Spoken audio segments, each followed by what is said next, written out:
ನಮಸ್ಕಾರ ವೀಕ್ಷಕರೇ, ನಾನು ನಿಮ್ಮ ಜ್ಯೋತಿಷ ವಾಸ್ತು ಪಂಡಿತ್ ಮಂಜುನಾಥ್ ಶಾಸ್ತ್ರಿ. ವೀಕ್ಷಕರೇ, ನವಗ್ರಹ ಗುರುಕುಲದ ಇವತ್ತಿನ ಟಿಪ್ ಆಗಿರುವಂಥದ್ದು, ಪ್ರಮುಖವಾಗಿ ನೋಡಿ, ಯಾವುದೇ ಜಾತಕದಲ್ಲಿ ಜನ್ಮಕುಂಡ್ಲಿಯಲ್ಲಿ ನಿಮ್ಮದು ಶುಕ್ರ ಗ್ರಹದ ಮುಂದಿನ ಭಾವದಲ್ಲಿ ಕೇತು ಗ್ರಹ ಇದ್ದರೆ ಆ ಒಬ್ಬ ವ್ಯಕ್ತಿ ಜಾತಕ ಅಥವಾ ಜಾತಕಿ ಯಾವುದೋ ಒಂದು ಆಧ್ಯಾತ್ಮಿಕ ಗುರು, ಲೈಫ್ ಟೈಮಲ್ಲಿ ಸಿಗುವಂಥ ಗುರುವಿಗೆ ತುಂಬ ಬ್ಲೈಂಡಾಗಿ ನಂಬ್ತಾರೆ. ಶುಕ್ರ ಇರುವಂಥ ಮನೆ, ಸ್ಥಿತ ಮನೆಯಿಂದ ಮುಂದಿನ ಮನೆಯಲ್ಲಿ ಕೇತು ಇದ್ದರೆ ಈ ಕಾಂಬಿನೇಷನ್ ಕಾಣಿಸ್ತಾ ಇದೆ. ಎರಡನೇ ಕಾಂಬಿನೇಷನ್ ನಾವು ನೋಡ್ದಂಗೆ, ಯಾವುದೇ ಒಂದು ಜನ್ಮ ಜಾತಕದಲ್ಲಿ, ಉದಾಹರಣೆಗೆ ನಿಮ್ಮ ಶನೇಶ್ವರರು ವೃಷಭ ರಾಶಿಯಲ್ಲಿದೆ ಅಂದ್ಕೊಳ್ಳಿ.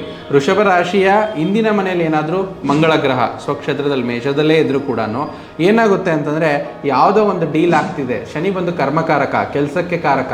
ಸೊ ಕೆಲಸದಲ್ಲಿ ಯಾವುದೋ ಒಂದು ಡೀಲ್ ಆಗ್ತಿದೆ, ಆದರೆ ಅಲ್ಲಿಂದ ಹಿಂದನೇ ಮನೆ ಮಂಗಳನಿಂದ ಏನಾಗುತ್ತೆ, ಕೊನೆ ಹಂತದಲ್ಲಿ ಏನೋ ಒಂದು ಕೋಪಗೊಂಡು ಬೇಗ ಒಂದು ಎಕ್ಸೈಟ್ ಆಗಿ ಒಂದು ಇದನ್ನು ಮಾಡಿಕೊಂಡು ಆ ಡೀಲ್ ಕ್ಯಾನ್ಸಲ್ ಆಗುತ್ತೆ ಕೋಪದಿಂದ. ಮತ್ತು ಮೂರನೇ ಪಾಯಿಂಟು ನನ್ನ ರಿಸರ್ಚ್ ಪ್ರಕಾರ ಬುಧ ಮತ್ತು ಕೇತು ಅಂತ ಹೇಳ್ತೀವಿ.